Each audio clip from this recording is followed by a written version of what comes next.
नमस्कार, स्वागत है आपका हॉर्नबिल टीवी में और मैं हूं आपके साथ शिखा सकलानी। बुलेटिन की शुरुआत करते हैं खबरों के साथ।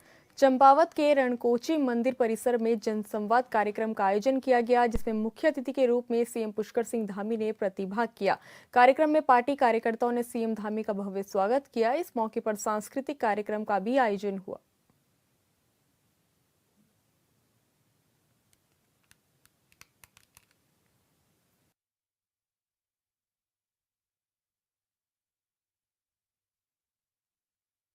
इस क्षेत्र में एक बहुत बड़ा समृद्धि का कारण हमारा शारदा कॉरिडोर आने वाले समय में होने वाला है। उसके निर्माण का कार्य तेजी से बढ़ रहा है और इसके अंतर्गत टनकपुर से लेकर बनबसा तक शारदा रिवर फ्रंट का विकास किया जा रहा है। पूर्णागिरी है, चूका है, श्यामला ताल, शारदा घाट, इन सभी को भव्य रूप में विकसित किया जा रहा है। इतना ही नहीं, गोलजू देवता मंदिर के लिए एक विशेष गोलजू कॉरिडोर के निर्माण के लिए भी विस्तृत कार्य योजना हम बना रहे हैं। परंतु भाइयों बहनों, तुष्टीकरण की राजनीति करने वाले कांग्रेस पार्टी के हमारे लोगों को हम जो काम करवा रहे हैं, जो भी काम हमारे होते हैं, मंदिरों के विकास और संस्कृति के जो संवर्धन के काम होते हैं, या हम डेमोग्राफी की बात करते हैं, या हम यहाँ पर समान नागरिक संहिता लागू करते हैं, धर्मांतरण रोकने का कानून बनाते हैं, दंगा रोकने का कानून बनाते हैं, तो उनको बहुत परेशानी होती है, बहुत परेशानी हो रही है, क्योंकि उन्हें मंदिरों के विकास में संस्कृति की मजबूती नहीं, बल्कि उनको लगता है कि धन की बर्बादी हो रही है। लेकिन जब बात वक्फ संपत्तियों की आती है, तो ये लोग सरकारी संसाधनों के उपयोग को पूरी तरह से उचित ठहराते हैं। आज के इस अवसर पर मां रणकोची के इस पवित्र स्थान से मैं कहना चाहता हूं, आप सबको विश्वास दिलाना चाहता हूं, जब तक मुझे आप सबका आशीर्वाद मिलता रहेगा, मैं उत्तराखंड की समृद्ध आध्यात्मिक विरासत को और अधिक भव्य और दिव्य बनाने के लिए निरंतर प्रयास करता रहूंगा। भाइयों बहनों, हमारी सरकार चंपावत जनपद में विभिन्न मोटर मार्गों के निर्माण एवं सुदृढ़ीकरण के साथ साथ जाम की समस्या के समाधान के लिए भी मल्टी स्टोरी पार्किंग का निर्माण भी कराया जा रहा है। पूर्णागिरी मंदिर में भी हमने 5 लाख रुपए की लागत से पार्किंग बनाई है। रीठा साहब में 10 करोड़ रुपए की लागत से पार्किंग का लोकार्पण भी किया है। इसके साथ ही हमने चूका क्षेत्र के निवासियों के साथ पूर्णागिरी मेले में आने वाले श्रद्धालुओं के सुगम आवागमन के लिए हनुमानगढ़ी खेतखेड़ा में स्पान आर्थ गडर पुल का निर्माण भी कराया है। इतना ही नहीं, टनकपुर ज्वेलरी मार्ग पर 50 करोड़ रुपए की लागत से स्पान आर्थ मोटर पुल का निर्माण भी कराया जा रहा है। इसके अलावा हम रूपालीगढ़ से पंचेश्वर तथा पंचेश्वर से बलतड़ी तक मोटर मार्ग का निर्माण भी करा रहे हैं, जिसके हमारे इस सीमांत क्षेत्र के लोगों को कनेक्टिविटी को और अधिक मजबूती मिलेगी। जहां हम क्षेत्र की आर्थिक गतिविधियों को सशक्त बनाने के लिए से भारत नेपाल सीमा पर 177 करोड़ रुपए की लागत से अभी प्रथम चरण में इस ड्राई पोर्ट का निर्माण भी हो रहा है। वहीं जिले में विज्ञान एवं नवाचार को बढ़ावा देने के लिए 57 करोड़ रुपए की लागत से साइंस सेंटर का निर्माण भी कराया जा रहा है, जो आने वाले समय में हमारे बच्चों के लिए, हमारे कर्णधारों के लिए बहुत बड़ा, उनके लिए विज्ञान और तकनीकी के युग में प्रशिक्षण के लिए और उनके एक्सपोजर के लिए बहुत बड़ा कारण बनने वाला है। इतना ही नहीं, हम चंपावत में 50 लाख रुपए की लागत से एडवेंचर पार्क का निर्माण किया जा रहा है, जो युवाओं के लिए और पर्यटकों के लिए आकर्षण का केंद्र बनने के साथ साथ स्थानीय पर्यटन को भी इससे एक नई दिशा मिलेगी। इसके अतिरिक्त टनकपुर में हम 56 करोड़ रुपए की लागत से, पहले चरण में 56 करोड़ की लागत से ISBT का काम हमने शुरू किया था, लेकिन अब वो काम हमारा लगभग 200 करोड़ रुपए से भी अधिक लागत की ISBT टनकपुर में बनने जा रहे हैं। और टोटल मिलाकर जब ये पूरा होगा तो 238 करोड़ रुपए की धनराशि से भव्य एवं सुविधायुक्त स्वरूप इसका प्रदान किया जाएगा और इसका विस्तारीकरण का कार्य अब प्रारंभ हो गया है। हमने टनकपुर में 16 करोड़ रुपए की लागत से पॉलिटेक्निक कॉलेज के भवन का निर्माण कराया है। सैनिक विश्राम गृह, पर्यटन आवास गृह का निर्माण कार्य भी चल रहा है। हमने क्षेत्र में खेलों और साहसिक पर्यटन को बढ़ावा देने के उद्देश्य से टनकपुर में 38वें राष्ट्रीय खेलों के अंतर्गत रिवर राफ्टिंग प्रतियोगिता का आयोजन भी किया था और यही हमारा बूम क्षेत्र, यही हमारा चूका का क्षेत्र, आसपास का क्षेत्र, ये क्षेत्र अब 38वें राष्ट्रीय खेलों के माध्यम से विश्व के मानचित्र में आ गया और एक Guinness book of world record जो है इस क्षेत्र ने बनाने का काम किया कि रात में राफ्टिंग की प्रतियोगिता का यहां पर आयोजन हुआ। इस दौरान ये एक बड़ा रिकॉर्ड यहां के लिए बना। इतना ही नहीं, चंपावत जनपद में साहसिक पर्यटन को बढ़ावा देने के लिए चूका क्षेत्र नियमित रूप से यहां पर रिवर राफ्टिंग का आयोजन किया जा रहा है तथा डांडा क्षेत्र में पैराग्लाइडिंग प्रारंभ किए जाने के लिए वर्तमान में प्रशिक्षण के कार्यक्रम भी संचालित किए जा रहे हैं। भाइयों बहनों, अब विकास की कार्यों की लिस्ट इतनी लंबी है कि इन सभी के नाम ले पाना संभव नहीं है।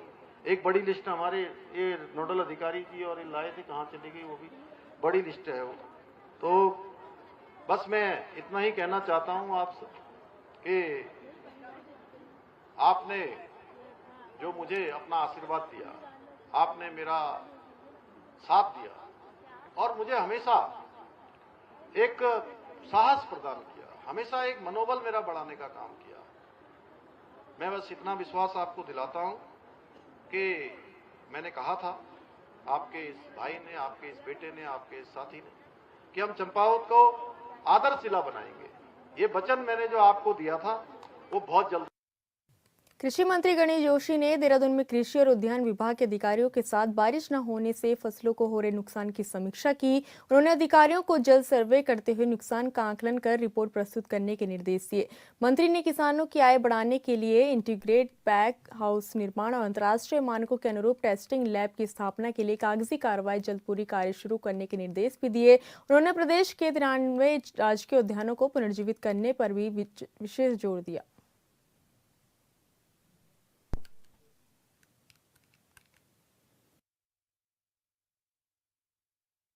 क्योंकि इस बार मानसून आने के कारण फसलों को नुकसान हो रहा है।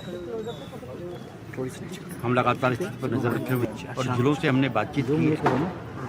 अभी तक 15% क्षति का आकलन हुआ है और जैसे मौसम विभाग का अनुमान है और मकर संक्रांति को बारिश होती है तो हमारी तो प्रभु से ये प्रार्थना है कि कल बारिश हो। अगर बारिश हो जाती है तो मुझे साइंटिस्टों ने बताया कि हमारी जो रिकवरी हो सकती है, नहीं तो सरकार किसानों के साथ में खड़ी है और जो हर संभव मदद होगी, क्योंकि 33% तक मुआवजा भारत सरकार से मिलता है। तो लेकिन उससे नीचे की क्षति होती है तो सरकार किसानों के साथ में खड़ी है, हर संभव उनकी मदद। बिहार की लड़कियों को लेकर कैबिनेट मंत्री के पति के बयान पर कांग्रेस और महिला कांग्रेस की ओर से प्रदर्शन किया गया, जिसको लेकर बीजेपी विधायक विनोद चमोली ने प्रतिक्रिया दी। विनोद चमोली ने कहा कि किसी भी मामले में एफआईआर दर्ज करना या नहीं करना पुलिस का विषय है और पुलिस ये देख रही है कि मामला कानून के दायरे में आता है या नहीं। उन्होंने कहा कि कानून राजनीतिक दबाव में नहीं चलता और अगर कोई कानून सम्मत बात होती है तो निश्चित रूप से कार्रवाई होगी। बीजेपी विधायक ने स्पष्ट किया कि व्यक्तिगत रूप से उनका मानना है कि ऐसा बयान नहीं देना चाहिए था और ये गलत है, लेकिन पूरे मामले में कानून के अनुसार ही निर्णय लिया जाएगा। कोई राजनीतिक दबाव नहीं है। पुलिस देख रही होगी मामला एफआईआर के लायक है कि नहीं है। एफआईआर लायक है तो एफआईआर होगी, उसमें क्या दिक्कत है। लेकिन राजनीतिक दबाव के कारण किसी के ऊपर एफआईआर लॉन्च होगी, ये कानून इस तरह नहीं चलता है। आप अगर कानून सम्मत कोई बात करेंगे तो निश्चित तौर पर एफआईआर लॉन्च होगी। आप सोचेंगे कि कांग्रेस के दबाव में कोई किसी के खिलाफ एफआईआर लॉन्च होगा, तो ये प्रदेश में इस तरह कानून व्यवस्था नहीं चलती है। ये कानून, देखिए मैं कानून नहीं देख रहा हूँ ना, मेरा काम वो नहीं है। हाँ, मैं ये कह सकता हूँ कि वो बयान ठीक नहीं है, ये मेरा मानना है। इस तरह नहीं बोला जाना चाहिए था, वो गलत है। लेकिन अब वो कानून सम्मत है कि नहीं है, उसमें एफआईआर हो सकती है कि नहीं हो सकती, ये देखना पुलिस का काम है, मेरा काम थोड़ा। महिला कांग्रेस प्रदेश अध्यक्ष ज्योति रौतेला के नेतृत्व में कांग्रेस की महिला कार्यकर्ताओं ने गिरधारी लाल साहू के खिलाफ प्राथमिक दर्ज कराने की मांग को लेकर डालनवाला थाने में प्रदर्शन किया।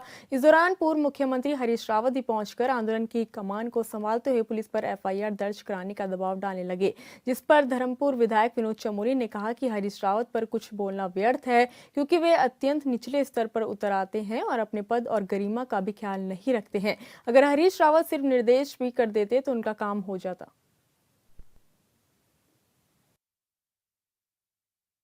अब रावत जी के ऊपर कितना कमेंट करेंगे। पूरा आप सोशल मीडिया भरा पड़ा है कि रावत जी बहुत निचले स्तर पर उतर जाते हैं कई बार और अपने पद और कद का भी ख्याल नहीं रखते हैं। अरे उनका काम तो अगर वो ऐसे भी निर्देश कर देंगे तो वैसे भी हो जाएगा, लेकिन जब उनके खिलाफ कुछ मीम चले तो वो थाने पहुंच गए, बीजेपी कार्यालय आने लग गए। तो उनको सुर्खियों में बने रहना है। उनकी हालत तो इतनी खराब हो गई है कि सुर्खियों में बने रहने के लिए वो नारे खाए कहीं भी बैठने को तैयार है। अब ये उनकी समस्या है, मैं उस पर क्या कर सकता हूँ, लेकिन उचित नहीं है। उनको थोड़ा अपनी मर्यादा का भी ध्यान रखना चाहिए। रुकते हैं एक छोटे से ब्रेक के लिए, आप बने रहिए हमारे साथ। खटीमा में मुख्यमंत्री पुष्कर सिंह धामी ने आयोजित उत्तरायणी कौतिक मेले में शिरकत की। इस दौरान कुमाऊं सांस्कृतिक उत्थान मंच ने आयोजन किया ये कार्यक्रम। आपको बता दें कि मुख्यमंत्री पुष्कर सिंह धामी ने खटीमा में आयोजित उत्तरायणी कौतिक मेले में शिरकत की। ये मेले का आयोजन कुमाऊं सांस्कृतिक उत्थान मंच द्वारा किया गया।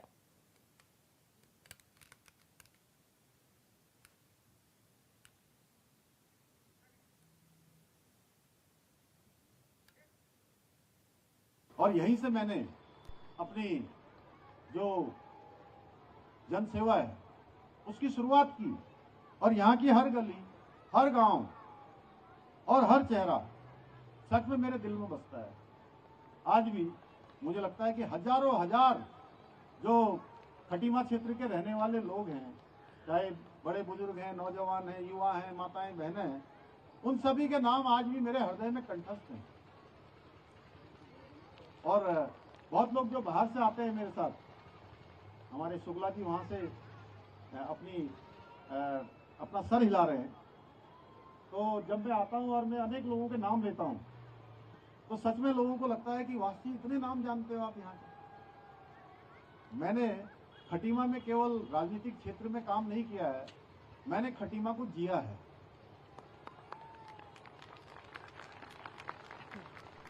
इसलिए हमारी सरकार ने खटीमा क्षेत्र में स्वास्थ्य का क्षेत्र हो, शिक्षा का, पेयजल का, इन सभी बुनियादी ढांचों को मजबूत करने के लिए कई महत्वपूर्ण कदम उठाए हैं। हमने जहां एक और खटीमा में हाईटेक बस स्टैंड, जिसका कल लोकार्पण होने वाला है, कल वो जनता को समर्पित होने वाला है। आप सबको पता है कि बस स्टैंड की बहुत जरूरत थी यहाँ पर और लंबे समय से यहाँ मांग थी, क्योंकि ये रोडवेज का जो बस अड्डा है हमारा, वो अत्यंत बहुत ही छोटे स्थान पर है। बरसात के समय में बहुत परेशानी लोगों को हो जाती है, लंबी यात्रा के लिए अगर प्रतीक्षा करनी हो तो बहुत परेशानी होती है। अब एक अच्छा बस स्टैंड यहाँ पर बनकर तैयार हो गया है, कल वो जनता को समर्पित हो जाएगा, आप सबको समर्पित हो जाएगा। इसके साथ ही आधुनिक ITI, पॉलिटेक्निक कॉलेज तथा 100 बेड के नए अस्पताल परिसर का निर्माण हो, ऐसी सभी बुनियादी सुविधाओं को बढ़ाने का काम किया। चाहे यहाँ पर CST कैंटीन हो, चाहे यहाँ सैनिक मिलन केंद्र हो, चाहे हमारा आश्रम पद्धति हो, या एकलव्य आवासीय विद्यालय हो, या यहाँ पर आज हमारे बच्चों के लिए, जिनको पढ़ने के लिए, KB के लिए अनेक स्थानों पर जाना पड़ता था, केंद्रीय विद्यालय के लिए, आज आप सबकी शुभकामनाओं से खटीमा क्षेत्र में केंद्रीय विद्यालय भी प्रारंभ हो गया है। ऐसे अनेक काम हैं। वहीं औद्योगिक विकास को गति देने के साथ ही युवाओं को खेल प्रतिभा को निखारने के लिए भी राष्ट्रीय स्तर के अत्याधुनिक खेल स्टेडियम का निर्माण भी यहाँ पर करवाया गया है। आप सबको पता है, इस बार राष्ट्रीय खेलों की मलखंभ की प्रतियोगिता हमारे यहीं चकरपुर के बनखंडी वन चेतना मैदान पर आयोजित की गई थी, जो हमारा खेल मैदान बनकर तैयार हो गया। इसके अतिरिक्त कनेक्टिविटी को और बेहतर करने के लिए बाईपास, जो यहाँ का एक बहुत चुनौतीपूर्ण काम था, और मैं बार बार कहता हूँ, बार बार आप सबको भी स्मरण दिलाता हूँ कि हमारे बहुत सारे मित्र राजनीतिक क्षेत्रों में जो काम करते हैं वो हर एक बार चुनौतियां देते थे, कहते थे खटीमा में बाईपास किसी कीमत पर नहीं बन सकता है। भाइयों बहनों, आप सबको याद होगा, उसके लिए कई बार रैलियां निकाली गई, कई बार ये शहर के अंदर जाम लगता था, बड़े बड़े गड्ढे हो जाते थे, धूल आ जाती थी, और केवल खटीमा वालों को ही नहीं, यहाँ से बनबसा, टनकपुर, लोहाघाट, चंपावत, पिथौरागढ़ और धारचूला तक के लोगों को और नेपाल के लोगों को भी बहुत परेशानी खटीमा से पार करते हुए आगे जाने के लिए, चाहे रुद्रपुर जाना हो, चाहे उनको दिल्ली जाना हो या देहरादून, हरिद्वार, कहीं भी जाना हो, बहुत उनको परेशानियों का सामना करना पड़ता था। आज आप सबको पता है पूरा खटीमा का, मैं अभी आ रहा था, देखा कि बिल्कुल आसानी से लोगों का व्यापार भी हो रहा है, लोग माताएं बहनें आ भी रही है, मेले में भी आ रही हैं, जा रही हैं, बच्चे भी आ रहे हैं, कोई एक्सीडेंट का खतरा भी नहीं है। और बाईपास चालू हो गया, जिनको चकरपुर जाना है तो बाहर बाहर जाएगा, बनबसा जाना है बाहर बाहर जाना है, टनकपुर से जाए टनकपुर जाएगा, बाहर बाहर जाएगा, वो बाजार के अंदर नहीं आएगा, या उधर से आने वाले भी इसके बाद। तो शानदार यहाँ पर बाईपास बनकर भी तैयार हो गया। ऐसे ही मैं जब यहाँ केंद्रीय विद्यालय की बात करता था तो लोग कहते थे केंद्रीय विद्यालय कैसे बन सकता है यहाँ, और ये मैंने कोई मुख्य सेवक के रूप में आकर मुख्यमंत्री के रूप में नहीं बनाया, आप सबके आशीर्वाद से संघर्ष करके, एक पल रुके बिना, कई बार दिल्ली गए, कई बार देहरादून गए, जमीन भी करवाई, कितनी मुश्किल से जमीन ली वहां उसकी, और केंद्रीय विद्यालय भी मेरे विधायक रहते ही यहाँ पर बनाया है। ये बाईपास की स्वीकृति भी मेरे यहाँ पर विधायक रहते ही हुई है। बस स्टैंड का जो स्वीकृति है, ये भी हमारे विधायक। आपको बता दें कि मुख्यमंत्री पुष्कर सिंह धामी खटीमा पहुंचे, जहां उत्तरायणी कौतिक मेले में उनके द्वारा शिरकत की गई। खटीमा में उत्तरायणी कौतिक मेले का आयोजन किया गया, जहां मुख्यमंत्री पुष्कर सिंह धामी ने इस दौरान शिरकत की। अल्मोड़ा में जिलाधिकारी अंशुल सिंह ने नंदा देवी मंदिर परिसर में मंदिर माला मिशन के तहत चल रहे कई विकास और निर्माण कार्यों की प्रगति का स्थलीय निरीक्षण किया। इस अवसर पर उन्होंने मंदिर समिति के पदाधिकारियों और कई संबंधित विभागों के अधिकारियों के साथ कार्यों की प्रगति की समीक्षा की। निरीक्षण के दौरान जिलाधिकारी ने मंदिर परिसर में स्थापित बिजली के खंभों को आवश्यकता अनुसार स्थानांतरित किए जाने और सभी व्यवस्थाओं को सुनिश्चित करने के भी निर्देश दिए।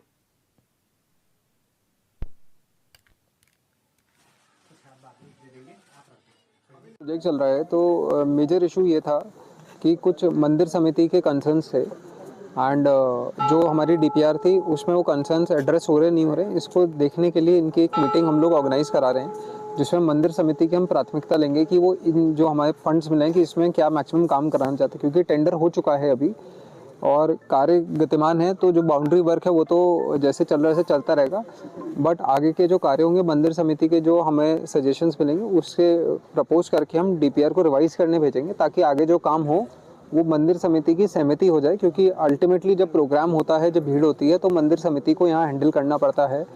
और मैं आशा करता हूँ कि हमारे जो भी संशोधन इसमें इन लोगों के द्वारा या हमारी ज्वाइंट कमेटी के द्वारा संशोधित करेंगे, वो टूरिज्म डेवलपमेंट बोर्ड द्वारा एक्सेप्ट भी करे जाएंगे और ये कार्य हम जल्दी समाप्त भी कर पाएंगे।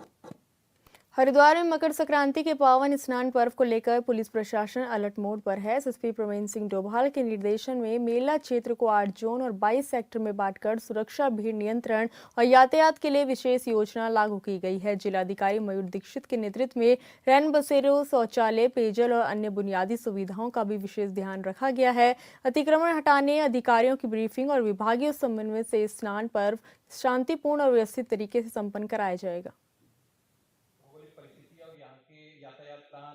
आई थी तत्काल उनके सारे वेयरअबाउट्स अभी चेक किए जा रहे हैं, इसमें जो भी आगे निर्णय होगा, जो भी बात आगे निकलेगी वो आगे शेयर की जाएगी। सर, क्योंकि मांग की जा रही थी कुछ कानूनी कार्रवाई। देखिए, अभी पहले हम जो वेयरअबाउट्स हैं वो चेक कर रहे हैं, वो कौन है क्या है उसको भी चेक किया जा रहा है। उसके बाद अगर कोई भी वैधानिक कार्रवाई की आवश्यकता होगी तो उस अनुरूप कार्रवाई की जाएगी। तो हिल बाईपास पे जो कार्य कर रहे हैं उसमें कुछ डेब्रिस के डिपॉजिट करने में या फिर जो स्लोप ट्रीटमेंट के काम में कुछ शिकायतें हैं। कल अधिशासी अभियंता द्वारा उसका निरीक्षण किया गया है और उनके द्वारा मुझे बताया गया है कि सारा कार्य सुचारू रूप से चल रहा है। फिर भी उनको हमने आगाह किया है कि कोई भी कमी न रहे, और भी अन्य डिपार्टमेंट से भी उस कार्य को हम इंस्पेक्शन कराएंगे, ताकि अगर कोई कमी मिलती है तो ठेकेदार के विरुद्ध, डिपार्टमेंट के विरुद्ध कार्रवाई करेंगे।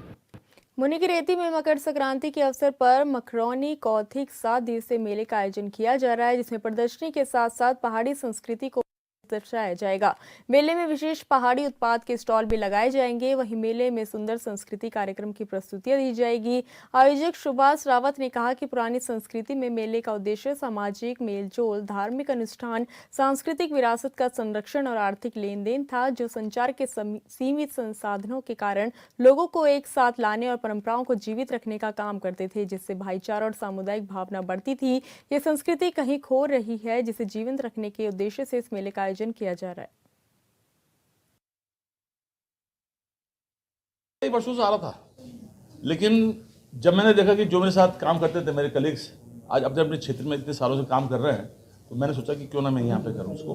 पहले मैं कार्यक्रम देहरादून में कर रहा था, लेकिन मैंने कहा मेरे सारे लोग जो है ऋषिकेश में हैं और पूरा हमारा गढ़वाल तीदी मतलब यहाँ बस्ता ऋषिकेश में, तो ये सोचा था मैं ऋषिकेश में ही करूँगा। मेला कब शुरू होगा? मेला 14 जनवरी से शाम 6 बजे से शुरू होगा और 10 बजे तक कार्यक्रम चलते रहेंगे। इसमें सांस्कृतिक कार्यक्रम भी हैं और 14, 15, 16 को 3 दिन सांस्कृतिक कार्यक्रम चलेंगे और मेला 20 तक चलेगा, 7 दिन तक, जिसमें झूले चल कलाकार अभी चल रही है, बातचीत चल रही है, फाइनलाइज हो गया है, शाम तक हो जाएगा। मोटे मोटे मीना राणा तो है कल, बल्कि और इस कार्यक्रम के जो निर्देशक हैं वो बलराज नेगी जी हैं, जो हमारे घर जो है जो स्तंभ रहे हैं। मुख्य आकर्षण के आप लोग रहेंगे, मिलना हो जाए, मिलना जुलना, और क्या है। कौती का मतलब ही मिलन होता है, तो वही चीज कर रहे हैं, बस कोशिश कर रहे हैं। पूरा टच वही दे रहा हूँ मैं, गढ़वाली टच। ये नहीं कि मतलब कैनोपीज लगा रहा हूँ, हैंगर्स लगा रहा हूँ, वो शो नहीं, बिल्कुल जैसे हमारे यहाँ होते थे पहले। बिल्कुल आपको खड़े हुए दिखेंगे, वहाँ पे बैठे हुए, अच्छा लगेगा आपको देखने में। उद्देश्य क्यों? आप लोगों से मिलना जुलना, और क्या। बिल्कुल बिल्कुल अपनी क्या परंपरा क्या, मतलब हम थे क्या पहले, हम लोग वो चीज भूल चुके हैं। राजकीय IDPL इंटर कॉलेज की ओर से NSS के साथ दिवसीय शिविर के तहत नगर निगम परिसर में स्वच्छता जागरूकता कार्यक्रम आयोजित किया गया, जो स्वयंसेवियों ने कचरा मैन बनकर नुक्कड़ नाटक के जरिए लोगों को स्वच्छता का संदेश दिया। कार्यक्रम के दौरान मेयर शंभू पासवान और नगर आयुक्त गोपाल राम बिनवाल ने स्वच्छता रैली को हरी झंडी दिखाकर रवाना किया। मेयर ने कहा कि ऐसे प्रयासों से लोग स्वच्छता के प्रति जागरूक होते हैं।